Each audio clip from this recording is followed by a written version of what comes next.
So one thing I absolutely loved about this chapter of DanDaDan was how much the focus was primarily kept on how strong Okarun and Momo are, despite the massive nerfs that are hitting their size and spiritual power. As the pygmies that are being controlled currently by Koku Yukishiro are numbered in the millions and are so tiny they can really only be seen by someone small like Momo, leaving Aira and Okarun just completely defenseless for the most part. And we already saw how dangerous the pygmies can be last chapter. I mean, we literally saw them being able to stitch and knit clothing and objects together in extremely high speeds, to the point that it literally just takes a second before you're stuck to a structure. And the pygmies are coordinated enough to create large trebuchets of knives, which is just insane, by the way, that are all equating to legitimate lethal assaults that these armies of pygmies are just launching at almost every other minute. So not only is it hard to see them, but the giant knives coming right between our eyes are pretty tough to dodge. And we already saw Aira go all out and attempt to just whip her hair back and forth in all different kinds of directions, which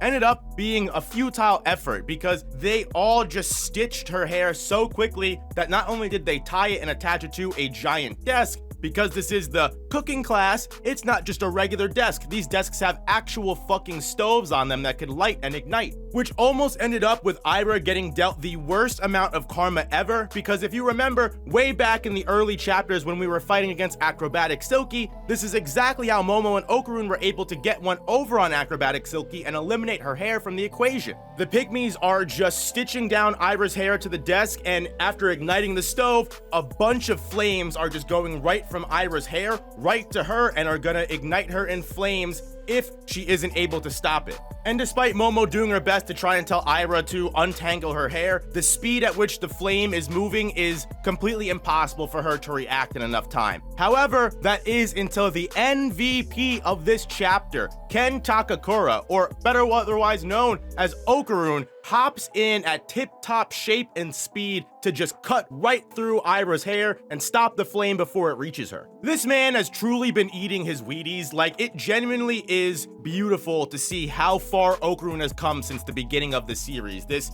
weak, stringy, noodly little nerd just outright becoming a character who is not only breaking his school's athletic records, jumping and rushing past other classmates that should be the peak of high school physicality at this point. Even without Turbo Granny's powers, Okarun is able to correctly cooperate with Momo, and the fact that she is acting as their eyes right now, rips off his shirt and just starts flailing it everywhere at all the different pygmies that he can't see, which would be a big brain idea if the fact that we didn't just see Aira try and fail with her hair literally moments before. But unfortunately, this is one problem that Okarun's giant brain cannot solve, because the fact that there are millions of pygmies mean despite how much they're trying to get rid of tens or hundreds of them, they're still all over the room. It's like if you were in a room covered in ants and tried stepping on the ants to slowly get rid of the problem. It's not gonna work. They're probably gonna eat your ass alive before you even have a chance to put a dent in their numbers. Which is why no matter how much they try, they are literally just at a disadvantage. Okarun and Aira are getting closer and closer to getting stitched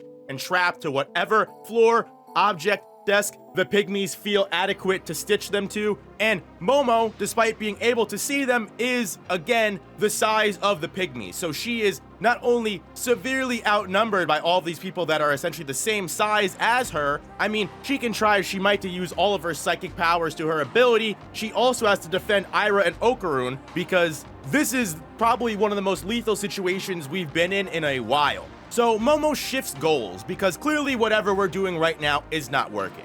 She remembers that we entered this room searching for Koki Yukishiro, the goth, long-haired girl that's currently being blackmailed by Count Saint Germain or whatever faculty member got a hold of her lewd picture. She has to be in this room somewhere, right? She couldn't have just disappeared, hopped out a window. We would have at least noticed that. The fact that we were transported into empty space and the pygmies are just never ending, it's pretty clear that Koki Yukishiro is not only the one controlling them, is probably the massive weak spot of this entire operation, because no matter how much they hurt the pygmies, they just keep coming. So if they can get rid of the remote control, that's guarding and manipulating all of them, then that is their best hope. So that's what Momo is going to focus on. She has to be in this room present somewhere. While Aira and Okarun are literally just doing their best to survive while Momo is out searching for Koki's aura, Aira is using all of Acrobatic Silky's spiritual power to just keep up with the pygmies and dodge all of their knives, while meanwhile, again, clout to Okarun, no spiritual power whatsoever, is just running up, keeping up with Aira's Acrobatic Silky powers, but not even that, doing some Acrobatic Silky moves himself by bobbing and weaving the different knives coming at him, to the point that even Aira and Momo notice and are severely impressed with Okarun's physique. Because not for nothing, the way that I see it, this man was moving faster than Aira. It looks like he literally sprinted and actually got past her at this one page. And despite his really insane physical potential and how much Momo and Aira are trying to give him clout for it, Okarun acknowledges that, hey, look, I understand, this is really cool, but there's still millions of pygmies launching knives at us, and sure, I'm fast right now, but this can only last for so long. Eventually, I'm gonna get cut.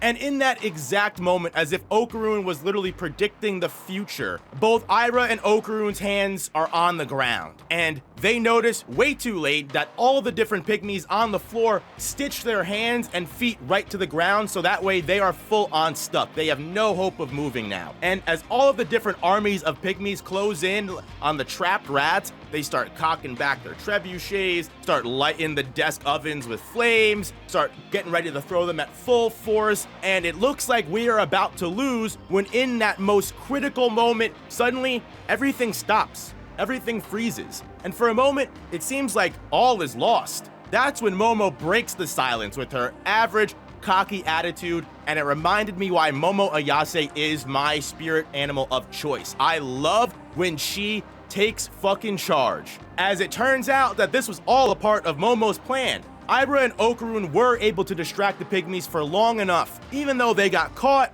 it was long enough for Momo to finally find Koki Yukishiro's aura. And now that she finds her aura, she has correctly positioned them in the right angle to where any of the attacks that the pygmies are about to throw are gonna land right into not just Momo, Aira, and Okarun. Sure, they may accomplish their goal of killing them, but Koki is right behind them, and they're gonna hurt her on accident in that assault. Using that information, Momo goes, oh, so this is why we're all just standing here not doing anything. You don't want to hurt your master. Well, how's about I just make the throw for you?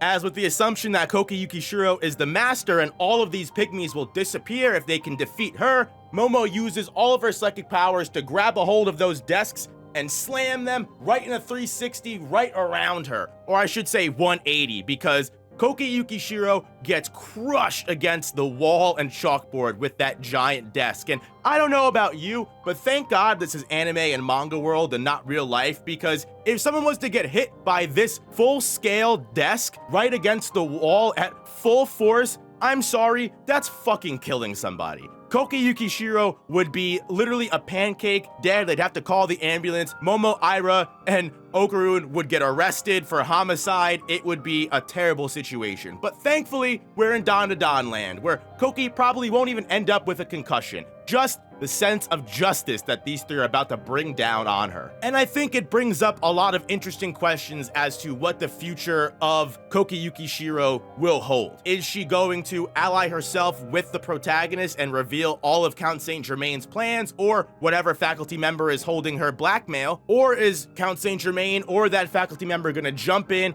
interrupt the fight, and save Koki at the last final moment? I do know that with the way that aliens and yokai have acted, if all of their plan hinges on Koki, they're either going to save Koki and then consume her, kill her, or do something terrible to her to make her because she's just a bad puppet for whoever is controlling her, or they are going to not care at all and Koki will become a friend, and then Count Saint Germain goes, all right, now I have to take things more seriously, and we cut to Count Saint Germain fighting Turbo Granny and winning, or doing something absolutely insane to me. Something that I saw in my comments that makes me worried is, if Count Saint Germain is out here doing all of this paranormal collecting, what's stopping him from actually taking control of some of the severe threats that we kind of let go. Reiko Kashima is a serious problem that we were lucky to get off scot-free from. If Count Saint Germain steals her power, yikes. Now again, that all just depends on how the Fairy Tail card scales to Reiko Kashima, because Count Saint Germain needed help to fight the Fairy Tail card, but Fairy Tail card's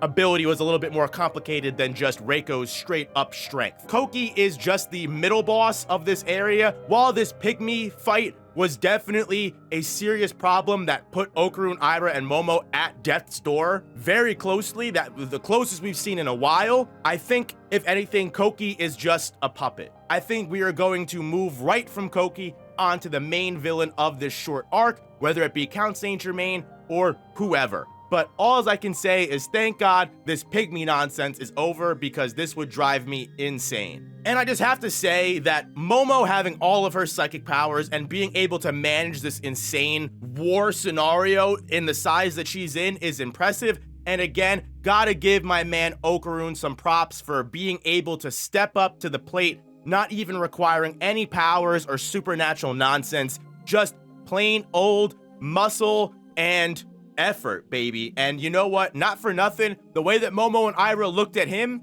Okarun's leveling up in more ways than one. That's all I'll say. But guys, let me know what you think in the comments below. Make sure you hit that like button if you enjoyed this video, and thank you so much for making it all the way to the end. If you haven't already, make sure you check out my main channel, check out the DanDaDan videos that I've done over there, or some other polished content. And if you read and watch any other series that happens weekly, monthly, whatever it may be, subscribe, because you don't want to miss me covering them. And I will see you guys in the next one.